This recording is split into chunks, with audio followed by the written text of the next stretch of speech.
Okay, in example 3, we actually have to factor this ourselves. The previous 2 examples were already factored for us.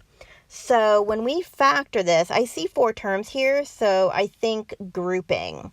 So I'm going to take x squared out of both the first 2 terms, and that's going to give me x minus 5.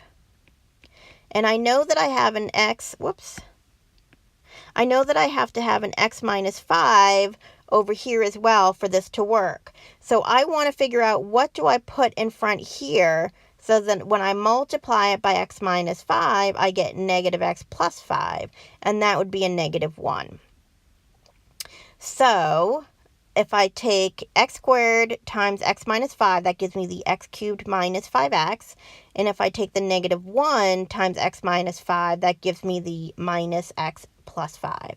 Now I have x minus 5 is the same in both of those terms, so I pull that out. And what's left over is x squared minus 1. And then I can break the x squared down to x minus 1. And x plus 1 because that's the difference of squares.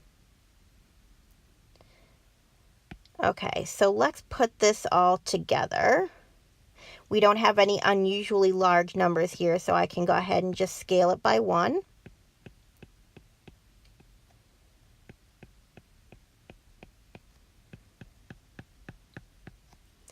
Okay, now if I look at the degree and the leading coefficient, I have an odd degree because the degree is 3, and I have a leading coefficient that's positive.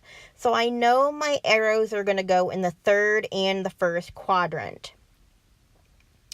My x-intercepts are going to be 5, 1, and negative 1, right? I can tell that by looking at these. So I have an x-intercept at positive 1, negative 1, and 5. 2, 3, 4, 5. So right here.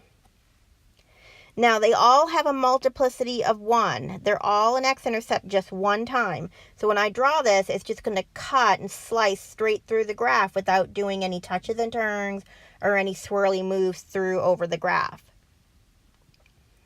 Let's see, what else do we need to know? The y-intercept.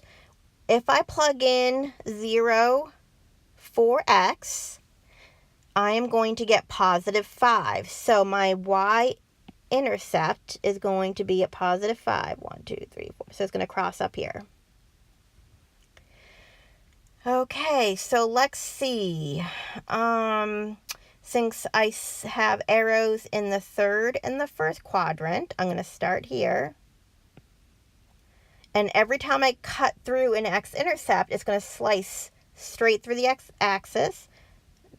I'm going to come up, touch my y-intercept, come down, come back up, and my other arrow should end in the first quadrant. Now again, notice we've got a dip here. I don't know how far that dips. I'm just drawing a sketch. It could come way up here. Like there are multiple different ways that I could have sketched that. And I don't know exactly how far it dips down unless I start plotting some points in between 1 and 5 to see how far down that dips down. So if you want to be more accurate, you could plug in like 2 and 3 into the function and see what your y value is so you can see how far down that dips down. But right now we're just doing a sketch so that we can see the shape of the graph. And again, you can always plug this into your calculator to verify that this is the correct shape. So in your y equals, you can plug in x to the third minus 5x squared minus x plus 5 and then graph it and see how it looks compared to your sketch.